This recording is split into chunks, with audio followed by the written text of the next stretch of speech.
This is by far the #1 raid farm that you can build right now in Minecraft Bedrock 1.20. Unlimited emeralds, unlimited totems, and more loot. It's super easy to build and something that you cannot miss out on. Let's get into it.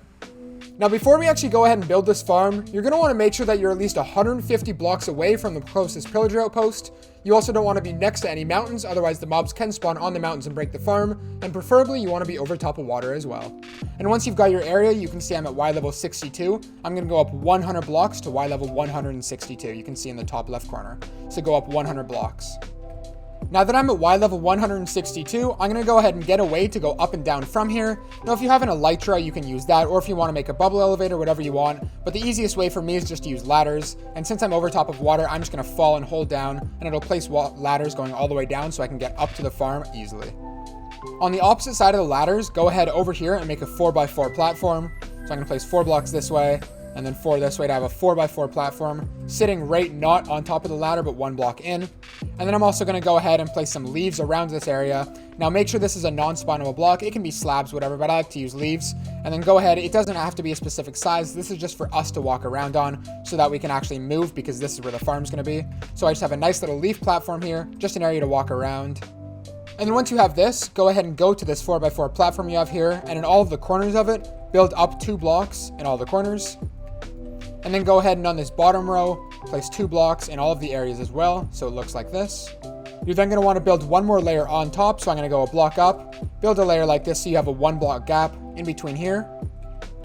You're going to want to take 4 slabs, placing them all inside of this area here. This could also be carpets, but I like to use slabs just because it fits the theme. And then go ahead and place some slabs here as well, and this is so that the mobs aren't going to be able to kill you when you actually go to attack them. And now you can go ahead and just fill in this back part here. So once it's all said and done, you should have this nice little cage area here with slabs there and then a half slab opening here for you to kill the mobs. Once you have this built, go ahead and go underneath of this now and into the middle 4 blocks here. Go ahead and break those so you can see the slabs, and then place 4 hoppers underneath like this, with 2 chests on one side and 2 on the other, so that any items that actually go inside of these hoppers are going to go inside of these chests. And you can expand this chest storage system more if you want, but I find this to be enough, at least for the start. Oh, and one more thing that you might want to do is actually make yourself a way to get down to these chests down here. Go ahead and make a staircase, again, out of any non-spawnable block, so that mobs can actually spawn on there, just so that you're able to access your loot inside of these chests. Now we want to build the actual chamber going up, so I'm going to go ahead and from here, build 17 blocks higher. So from the bottom, it should be a total of 20 tall. 16, 17, and now I'm going to do this for the entire way around. Once you've got this, go ahead and go to the opposite side of the leaves that you've put here. So since we have the leaves on this side, I'm going to go ahead and go to this side here. I'm going to place 7 blocks on this corner, 4, 5, 6, 7, and then I'm going to come to the other corner here and build 7, 1, 2, 3, 4, 5, 6, 7, so you can see it'll look something like this. And then I'm going to go ahead and attach these 2 corners here, so I'm going to build this out, build this side out, and now I want to fill this area in. Once you've got your platform built in, go to the side with the hole here, build blocks on the 2 walls that are touching the hole. So it's going to be these 2 walls right here. Go ahead and build those on top of the stone. And then on the 2 sides that's not touching the hole, go ahead and build out 1 block and do the exact same thing. Make a wall just like this. So now you have an area that looks something like this. And then you're going to want to go ahead and take this wall up 5 for a total of 6. So 1, 2, 3, 4, 5. So that's 6 high, and we're going to want to do that around the entire wall. Once you've got this wall built up here, go ahead and take your leaves and place them all around the top rim, the edge up here, so that no mobs spawn here and they all spawn on the inside. Now again, this doesn't have to be leaves. This can be trapdoors, slabs, carpets, whatever you want, just any block that mobs cannot spawn on. We're going to want to come back to our hole now, go up 3, so 1, 2, and on this 3rd block here, go ahead and place 3 signs on the wall. Shift click and place 2 on the innermost signs, and then place 1 on the very inner sign there. So you should have a pattern of 6 signs looking just like this. And now we've got to do something a little fancy. Since we have to place lava up here, but we also need the Ravagers to be able to go inside of the lava here because they can't actually fit down the hole.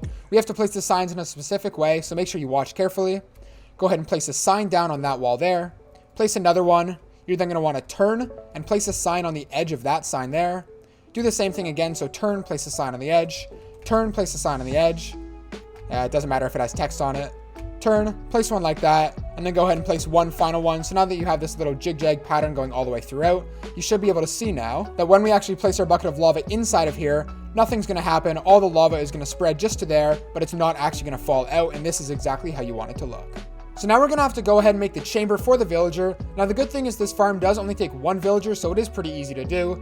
Go ahead to the front of the farm here, and right on this block right here, count down 7. 1, 2, 3, 4, 5, 6, 7. Placing 2 blocks with a bed on top, and then go ahead and break those 2 blocks and place leaf blocks underneath those so no mobs can spawn. And then you're going to want to go ahead and make a nice little chamber inside of here, just like this. So now we actually need to get a villager up into that chamber. Now it is a little bit difficult seeing as we are so high in the air. The best way that I found that I do it is I make a bubble elevator and I push them all the way up the bubble elevator into this area. Or what you can do is make a minecart track going all the way up. Yes, it's very tedious, but it is a really good farm and it's super efficient, so it's definitely worth doing. For the sake of this video, I'm going to spawn a villager in here just because it takes forever to actually make. But either a bubble elevator, minecart up, or you could maybe build a nether portal up here to put him through there, however you want to do it. But once you actually have your villager inside of here, go ahead and take some more non-spawnable blocks, build it around the edge, and then place them on top. So now he's safe inside of this box, but no mobs can actually spawn on top of here. Now there's just a few more steps before we're done this farm, so make sure you hang in there. But real quick, if you're enjoying, please leave a like. And also if you want to download this world, if you ever finish this world and you see that it's not working, the farm's not something, you want to see the dimensions of whatever, go ahead and check out my Discord. It's the first link in the description. I have the world download to it here that you can go ahead and get. So the final step to this farm is we're going to want to go ahead, go to the side of the lava that you have up here, break this block, and then 6 in both directions. So 3, 6, 3, 6, and now go ahead and take this farm, take this wall 2 blocks higher. This is just so that the Ravengers don't actually break the farm. It is a really annoying step, and that's the only reason we have the lava here. But go ahead, make this wall 2 blocks higher, and then what you're going to want to do is place leaves on top of this wall as well, so that no mobs can actually spawn here. And just like that, the entire farm's complete. Now all you need to do is actually go to the pillager outpost, get the bad omen effect, and then come back here, and I'll show you what that looks like right now. So to use the farm, you're going to have to come over to these guys, find one of the pillager leaders with the banner on his head and kill them, and then you'll see that you can get the bad omen effect. And then if you go ahead and you kill a second guy, you'll see that you get bad omen 2, and you can get it all the way up to 5, which gives you even more loot. The higher the level, the more loot, totems, emeralds, and stuff that you're going to get. So once you actually have the bad omen effect, go ahead and climb up your ladder, up to your farm here. If it doesn't activate by the time you're here, you might need to get closer to the villager. But as you can see now on the top of my screen, the raid is starting. I can just wait down here. All of the mobs are going to fall. And you're going to see how it works is when I come up here and the raid actually starts. You're going to see that all of the mobs in the raid are going to spawn inside of here. And then they're going to fall down into that chamber, taking some damage so I can kill them with my looting 3 sword and get the maximum drops. So as you can see, my level is 0. There's nothing inside of the chests. And now I'm going to show you the rates for this farm. So let's get started. And there we go. In a little under 5 minutes, we've beaten the entire level 4 raid. And now we can go ahead and look down. I've got 12 levels from that, which isn't that bad, seeing as it's not the main reason people build this. Going into here now, we can see just 1 level 4 raid. I've got all of this stuff. So 4 totems along with 34 emeralds in this chest. And in this one, more emeralds. So that's going to be a total of 5 totems plus, okay, so a stack and 12 emeralds. So pretty good for 1 raid. And again, like I said, now you could do this right away. You could head back down to that area there, go ahead and get even more of these. And plus, now that I have Hero of the Village, I can get really, really cheap emeralds from that villager up there if I wanted to. Well, that is going to be it for today's video. Make sure to leave a like and subscribe if this farm does work for you. Now, if you want to download this world, go ahead and go to the first link in my description. You can download it to check the dimensions or just check it out. Thanks for watching, and I'll catch you guys in the next one. BlazedMC out.